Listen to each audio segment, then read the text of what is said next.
people hold the stories of UFOs and extraterrestrial visitations in a public park. And finally, a biblical scholar explains his belief that 6,000 years ago, all of human civilization was influenced by visitors from outer space. The notion of extraterrestrial life, fact or fiction? Or can it only be described as unexplained? In 1955, Kelly, Kentucky, 70 miles north of Nashville, Tennessee, was a peaceful farming community. On the evening of August 21st, deep in the Kelly countryside, a party of 10 people reported a wild encounter with aliens. The Langfords were winding down from a family get-together filled with laughter and card playing. 12 years old at the time, Lonnie Langford says he remembers that night clearly. There was me, my brother, my sister, 2 half-brothers, their wives, and a friend and his wife. That's about it, besides my mother. And we just sat around, you know, and talked and played cards. My half-brother's friend, Taylor, he had to go out. You know, we didn't have no inside restrooms back then. And as he was going out the door, he looked up and he noticed this round object. It had lights all around it. The Langfords' guest raced inside to tell the others what he had seen. They all thought he was joking. The card playing went on, uninterrupted. Finally, everyone turned in for the night. Everyone except Lonnie's mother. She was just laying there awake with her eyes open and looking out the living room window, and saw this this object standing there. She screamed, you know. Everyone jumped out of bed, and Lonnie's brothers grabbed their shotguns. He saw little creatures 3 foot tall, webbed feet, webbed ears, big eyes, hands that were web shaped like. They were silver. Had silver uniforms, no noise, no sound, no talking. They was just there. I don't know why. Lonnie and his family watched the creatures float through the air as his brothers fired their shotguns. They say some bullets knocked the aliens over, but that to everyone's horror, the strange beings got back up again, unscathed. Everybody got roused up, started hollering and screaming. Lonnie's brother headed outside with his shotgun. Just as he was going outside, one of them grabbed him by the hair of the head, and then he jumped on out in the yard and, you know, shot at him. Lonnie Langford said he and his family watched in terror as these glowing beings circled their home. When his brothers finally ran out of ammunition, they brandished their flashlights. The beams illuminated the sky, and to the family's surprise, the silver creatures quickly retreated into the darkness. They wasn't trying to hurt nobody. They wasn't trying to hurt us all. I think they was more scared of us than we were of them. You know, but I was really scared. You know, I'm just telling you the truth. Is Lonnie Langford telling the truth? Or is his story nothing more than a twisted memory from a family gathering gone awry? What we do know is that on the same evening, other residents in the area had reported what they believed to be meteor sightings, accompanied by a strange, machine-like hum. When the Langfords reported their sighting, police officers, state troopers, and even soldiers from the nearby Fort Campbell Army Base arrived to check it out. Kentucky State Trooper Russell Ferguson investigated the incident. He found no physical evidence to substantiate the Langford story. The only thing that we did find was the family there, rather disturbed, very emotional, and swearing that something had occurred in the way of small, silver-looking people with big eyes and big heads trying to get into their house. UFO investigator Philip Imbrogno finds the Langford family's story compelling. He thinks they may indeed have encountered extraterrestrials. It is one of the cases that is actually very convincing, because here you have a family that really didn't care anything about UFOs, and all of a sudden they report that they had these little beings coming on their property and they fired on them and so on. And to this day, that is one of the cases that convince me that perhaps we should consider that there are extraterrestrials here from time to time that have landed on our planet and interacted with our society. During the time of the Langford sighting in the mid-50s, Americans of all walks of life were enthralled with space-age images. And a new wave of science fiction movies was coming out of Hollywood, many of which were based on the growing anxieties surrounding the Cold War. The local people were influenced by movies and books and magazine articles popular in that particular time, but keep in mind that the people of this area were fundamentally agricultural in background and Protestant in their faith, with some commitment to the fundamental side of faith. Since the Langfords claimed to be devout Christians, is it possible that they had become overzealous from a religious revival meeting that Sunday afternoon? State Trooper Russell Ferguson doesn't think so. He believes they were drunk. I didn't find anything up there except just a bunch of people running amok. They had one specific emotion, and that's from, I think, a pretty wild day. Oh, there was no alcohol there. No alcohol at all, because my mom, she was real Christian and she wouldn't allow it in the house. My brothers did drink, you know, but they didn't have anything around the house. There wasn't no alcohol around the house that night. Another explanation for what took place that night involves a traveling circus which happened to be passing through town. I went to our newspaper files and found the showing of the Shrine Circus here at our fairgrounds for 3 nights, Thursday, Friday, and Saturday, prior to this activity at Kelly. It's certainly possible that monkeys were in that traveling troupe of the Shrine Circus, and it is possible that some of them could have escaped. Some people said it was monkeys from a circus. I didn't know that there was a circus at the time, and neither did my family. There ain't no silver monkeys. How can a monkey be silver? If these strange visions weren't brought on by excessive drinking or playful chimpanzees, what really happened?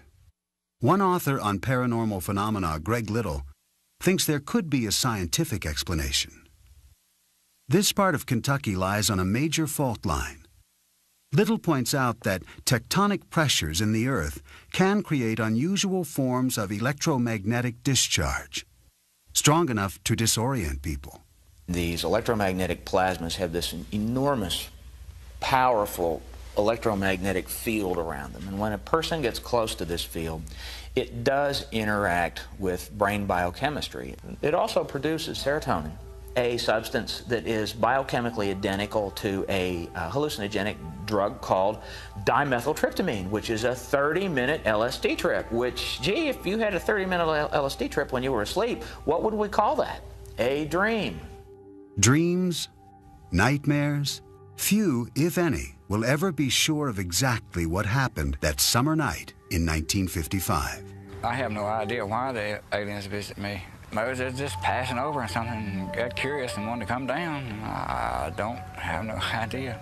Why do you think God put all those other planets out there and all those moons and all those other suns and just left this one with life on it? All the rest of them out there is without life now.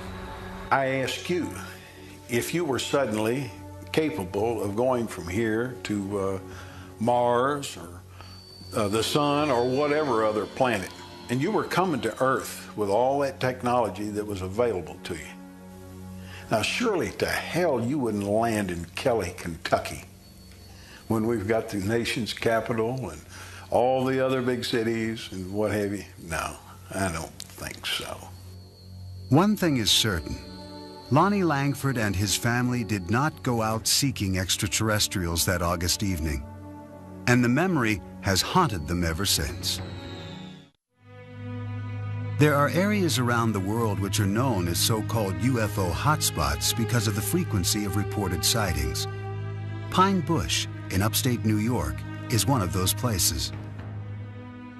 That is what attracted UFO investigator Ellen Crystal. This is where she actively attempts to initiate contact with aliens. Having written a book on her experiences called Silent Invasion, she believes her 20 years of research, including over 1,000 photographs, offers evidence of the existence of extraterrestrial life. It really takes a certain mentality to do it in a cohesive way so that you come away with some research. I mean, there's people like me trying to collect research and successfully doing it and trying to have close encounters where you can use equipment and machinery that actually works and registers.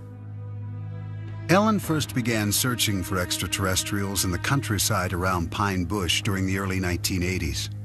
At that time, a psychic told her that she had been cured by aliens during a severe childhood illness.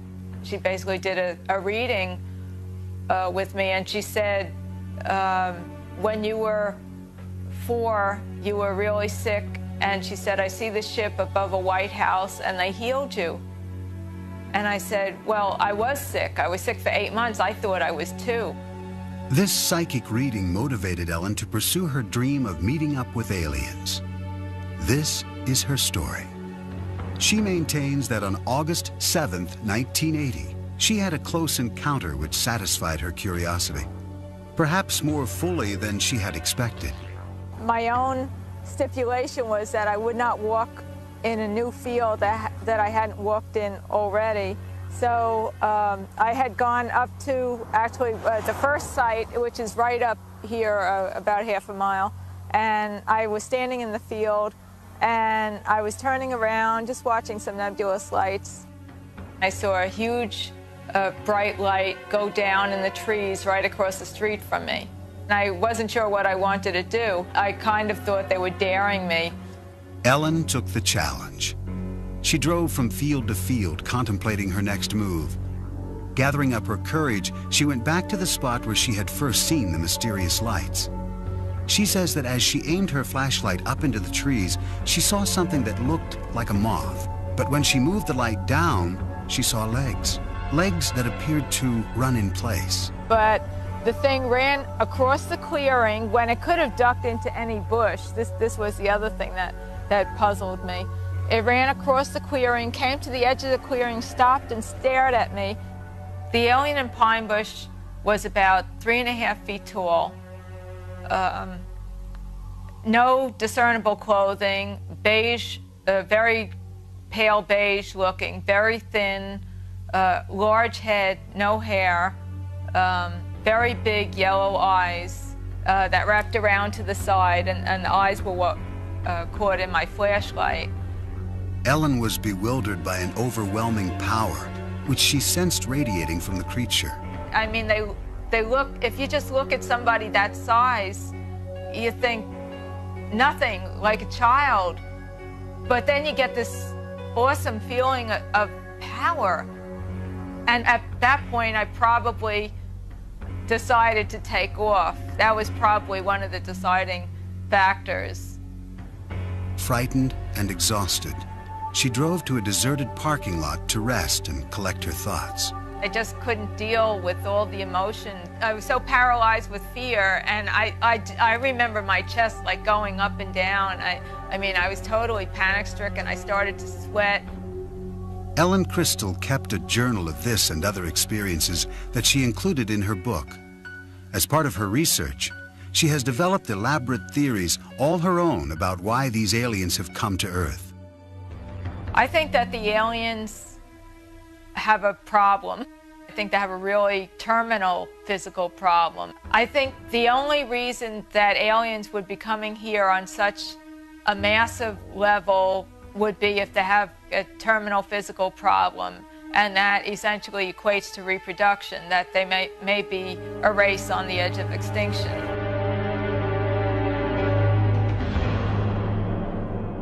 Are Ellen Crystal's claims of extraterrestrial incursions into upstate New York to be believed? Or is she subscribing to a type of modern-day mythology? Professor of Sociology at Northwestern University, Bernard Beck, thinks this is the case. There are some people who are saying, when the extraterrestrials come, they are so smart and so accomplished just by virtue of the fact that they got here, that they'll bring with them all sorts of things to make our lives better. They'll take care of us. And like anything that is created by ordinary people in their masses, through culture, through talking over back fences and talking over lunch and talking over a beer at a bar, it creates a culture, expectations, and a sense of the way these things are supposed to go. According to fellow UFO investigator Philip Imbrogno, Ellen's expectations are so intense that, combined with her apparent fascination with science fiction, her objectivity is severely compromised. I believe that Ellen Crystal is very sincere about what she's doing. I question some of her methods of investigation and some of her conclusions as to what she is collecting. When she looks at her evidence, she says this can be nothing else but ETs. Okay? When I look at her evidence, I say, well, you've got something here. There are a lot of unexplainable sightings, but I don't think she has enough evidence to actually put a label on it to say this is an extraterrestrial spaceship. Many of the UFO sightings in Hudson Valley occur around the Stewart International Airport near Pine Bush. Airport manager and retired air traffic controller Ken No is familiar with these claims. People can see meteors, which are pretty spectacular sights sometimes. Most of the sightings that I've heard of are in the evening, and various airplanes have different kinds of lights, different configurations of lights, and if people aren't looking at the night sky all the time, or a great deal of the time, they may find something unusual looking. Adding to the confusion, in the summer of 1988, during a rash of reported UFO sightings, a group of pilots decided to play a practical joke on the residents of the Hudson Valley. They flew in an echelon formation, or if you like, a V formation, in small light aircraft, which don't make a great deal of noise, and they looked pretty impressive. And so it was quite an impressive sight. And a number of people reported that as a UFO, which probably was the pilot's intention in the first place, to have some fun with folks. It caused quite a stir for a number of years. Ken No and other local air traffic controllers remain skeptical of Ellen Crystal's conclusions and of her UFO video research. I have seen some of her work, some of her photographs, and I think they're certainly questionable. These tapes were shot near the Stewart International Airport. Clearly looks like an airplane to me. I see flashing strobe lights as anti-collision lights, and what may be two landing lights on the wingtips of the aircraft. Again, this clearly looks to me like a slightly out of focus video of an aircraft. I think you can clearly see that this is probably a large jet aircraft. At this point on the tape, you can even hear the engines. Looks like an airplane to me. Ellen's photographs fail to hold up under any scientific scrutiny. Another problem is that her reported sightings tend to take place when she is alone. Psychology professor Hubert Dolezal says that when Ellen's psychic told her that aliens had cured her during a childhood illness, it may have caused these delusional sightings. I'm sure people talked. The family probably mourned, cried. She was probably told she might die, or chances are she perceived that and picked up on it. And then she's told that someone out of the ordinary, someone out of the medical community is responsible for her healing. Perhaps the most important event in her life. She has life. Psychologically, I liken this with someone who finds out somewhat late in life that he or she was adopted, and the terrific human need to make contact. Many UFO sightings are easily explained. Yet when more than one person claims to see the same object at the same time from different vantage points, the reports become harder to dismiss. Hudson County, New Jersey, the town of North Bergen, a middle-class suburb across the river from New York City. Its residents are hard-working, educated professionals who tend to be realists. This is also a place where there have been persistent claims of alien and UFO sightings. George Obarski owned a Manhattan liquor store and drove the same route back to his home in North Bergen, New Jersey, every night for decades. At 3 a.m. on the morning of January 12, 1975, as he was driving through the local park, his radio reception suddenly became distorted. He related the subsequent events to UFO investigator Bud Hopkins, who recorded his story with a portable tape recorder Well, I would say that that thing was 30 feet across. It was a big thing. Yeah. And it seemed to be, I would say, maybe 6 feet high. You know, like a pancake. It was blown up and like a pancake. Right. And the thing landed right ahead of me. He described small figures who got out. He said they looked like kids in snowsuits, and they were each one carrying a kind of a squarish receptacle and a long spoon-like shovel. They dug soil samples extremely quickly, spooning up the dirt, put it in the little satchels, and got back in the craft. He said they moved incredibly fast, like kids coming down a fire escape. And the thing took off. He was absolutely terrified, stunned. He didn't know what he was seeing. Even after George Obarski made it home, he was still shaken, terrorized by what he had encountered. I was scared to death. Yeah. You know, I was sweating, and I immediately made some tea. Boy, after that, I turned on this radio and took 2 aspirins. You know, I was scared. Right. But man, just either I'm going crazy or there's something awful wrong with me. George Obarski died in 1990. His son, Frank, remembers his father's story well. What he described was a big saucer-like object, which, for want of any better explanation, you'd have to call a UFO, unidentified flying object, that came down, was sort of disc-like on the bottom, had very strange lighting, sort of glowed. The clincher was, after it landed, my father described himself as being basically frozen, almost in fear. And this is a guy who'd been robbed a lot in the liquor store in New York and knew what fear was like and had coped with it a lot. But he said he was genuinely frightened of this thing. Bud Hopkins tried to corroborate George Obarski's story with other witnesses, including a doorman who worked at the Stonehenge apartment building across the street from the park. I realized it was a big apartment building there, so I spent weeks trying to locate the doorman. I called him, and I remember the adrenaline rushing when this man said, "I will never forget it. This flying saucer came down and landed in the park," and I watched the thing come down. Then he started describing what it looked like, and it was an identical description to George. After writing about Obarski's story in the Village Voice newspaper, Bud Hopkins kept looking for other possible witnesses. One family came to light afterwards. They were living about 5 blocks away, seeing this object coming down the street, maybe 40 feet up, slanted, and they described it as if it was looking in their windows. And even though the woman in the family was ill, she ran outside in her nightgown, bare feet, and the father and the children ran out, and they followed this thing down the street. A North Bergen school teacher, Ann Karlovich, says she listened skeptically as her daughters described the telltale evidence in the park on the day after the alleged incident.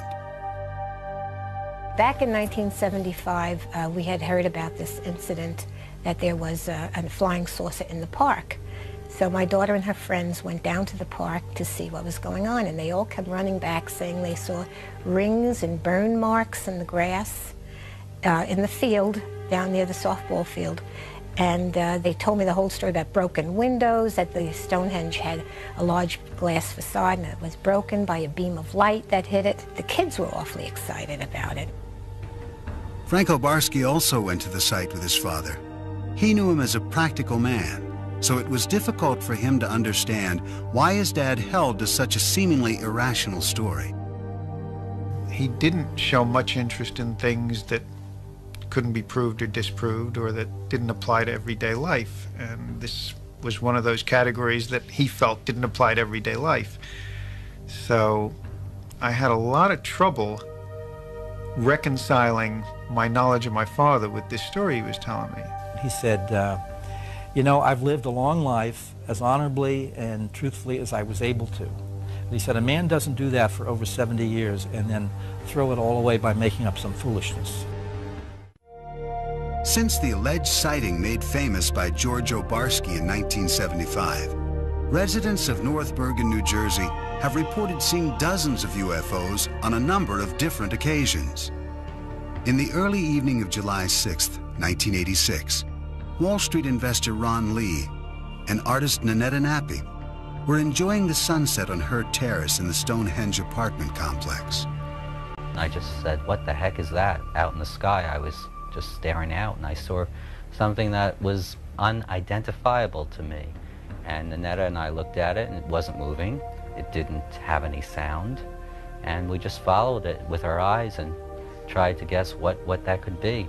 Had it had a motor sound to it, I would not have been suspicious, but the fact that it was so silent and large, it was a large-shaped object, it drew my attention even further. I might have just ignored it.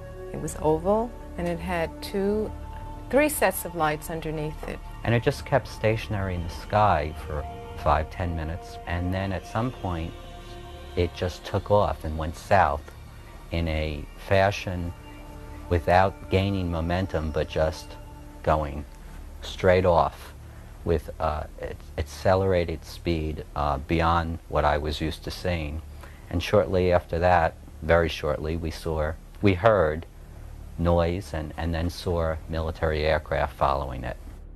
The next day, sightings of this UFO were reported in the press. Nanetta was not one of the people who had called the local officials.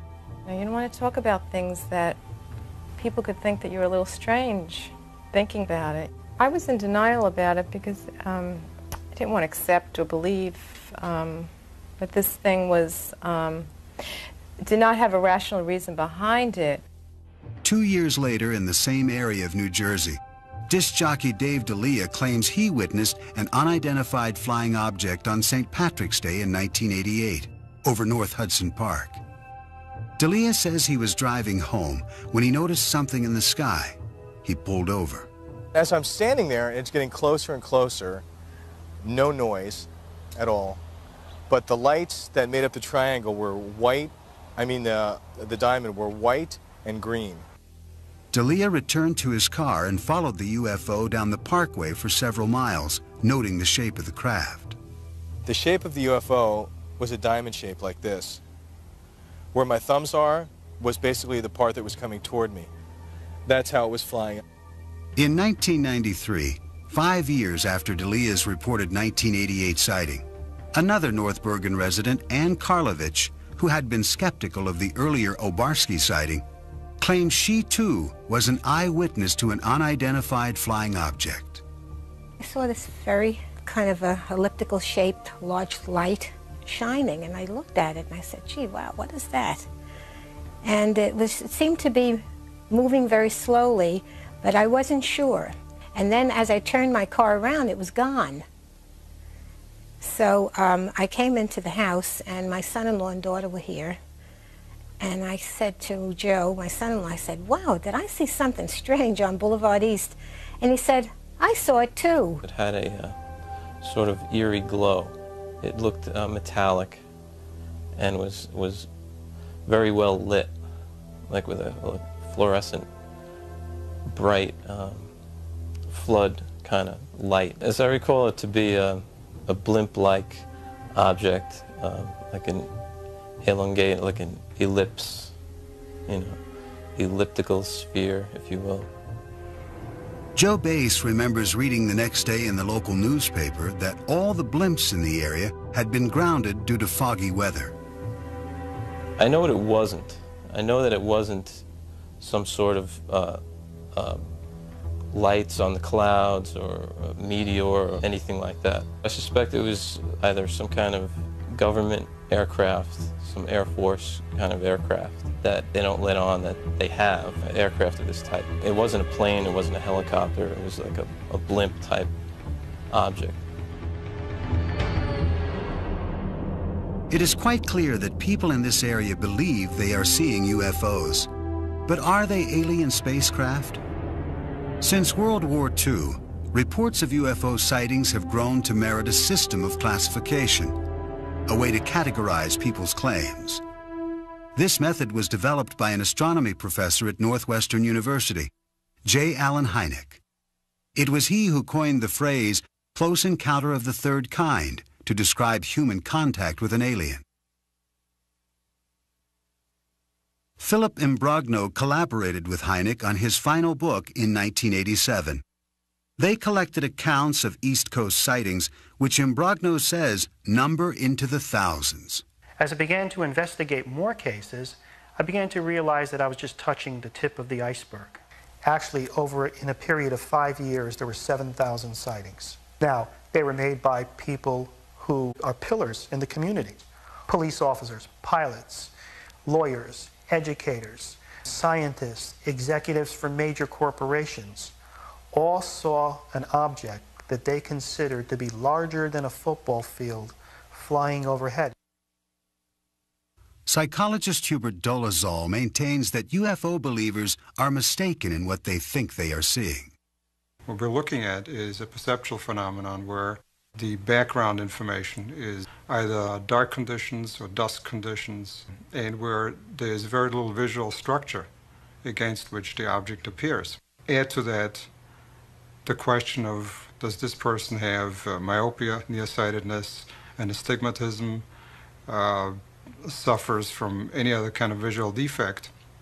And now you're looking at the question of not only unidentified moving objects, but unidentified stationary objects. I know what I saw. That's the only thing I can say. I know I saw something that didn't look like anything else I had seen before.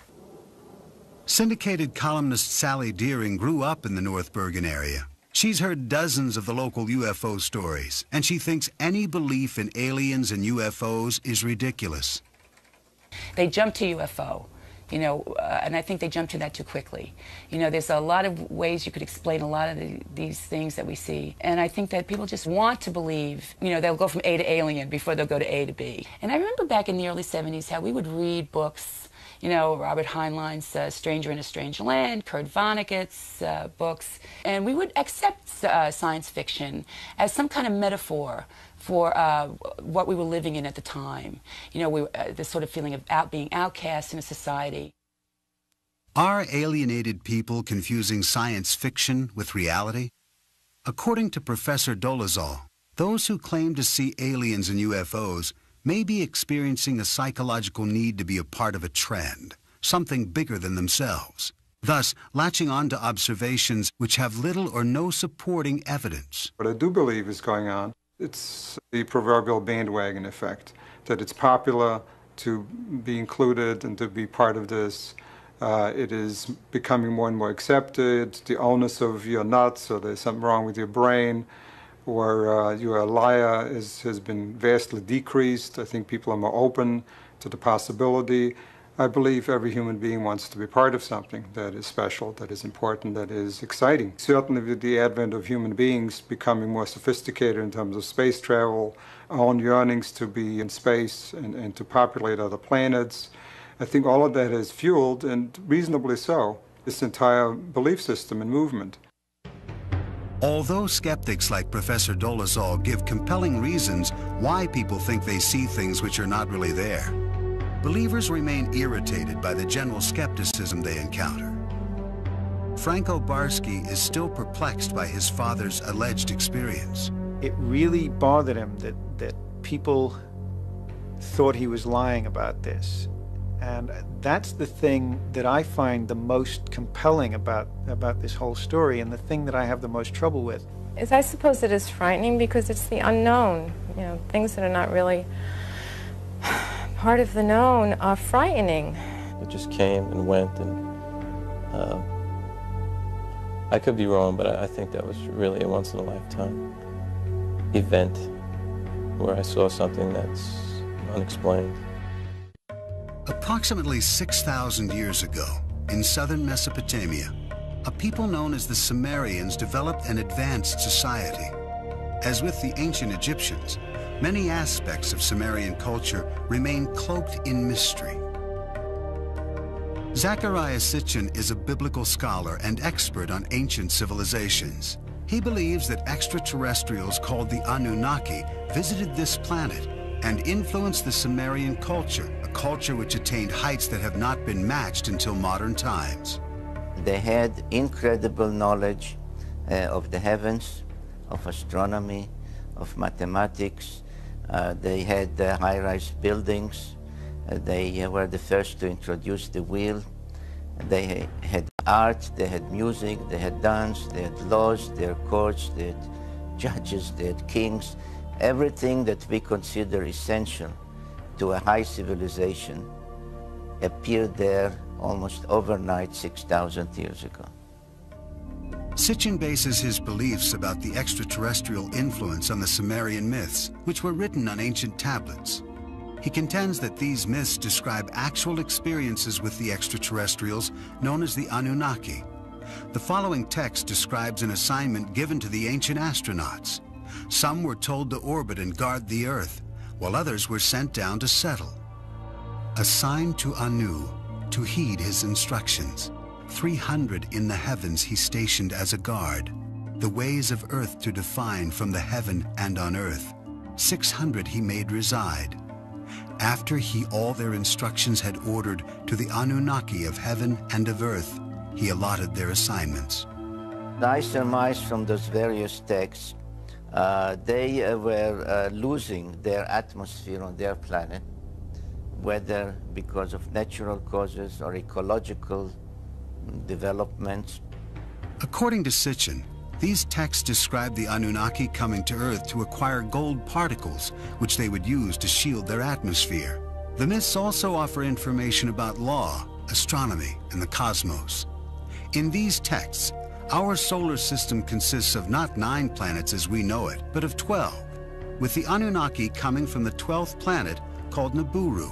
This mysterious planet comes close to the Earth's orbit every 3,600 years. The evidence from those ancient texts, from those ancient depictions, leaves no doubt in my mind that others from another planet were involved not only in our creation by jumping the gun on evolution, the way the Bible states it, but they were involved in giving us civilization for many millennia thereafter.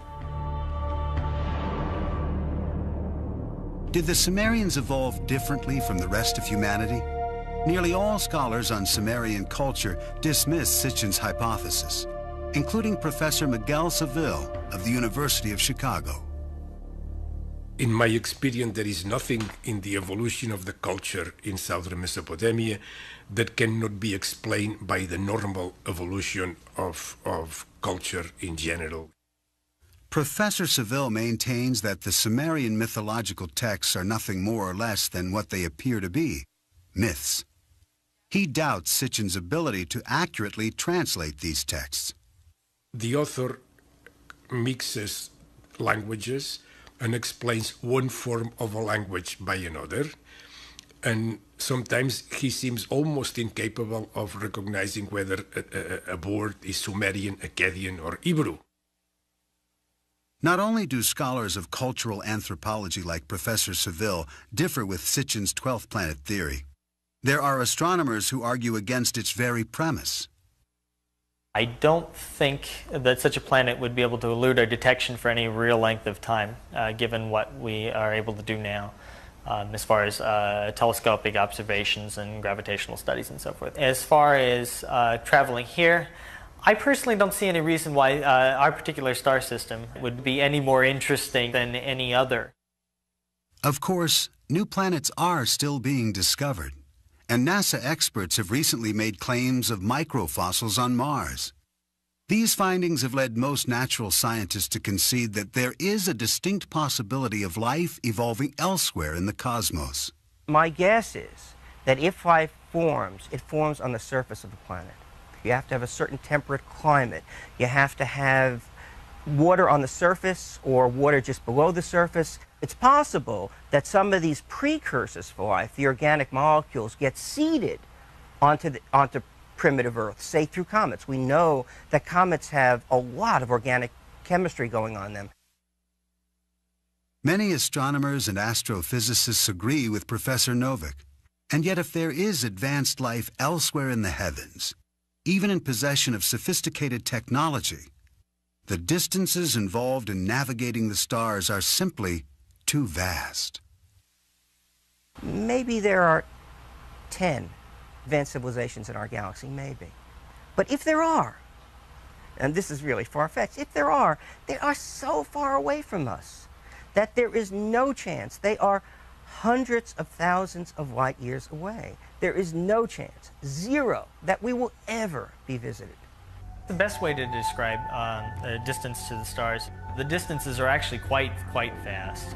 The distance from here to the galactic center, we're just talking roughly 30,000 or so light years, I believe.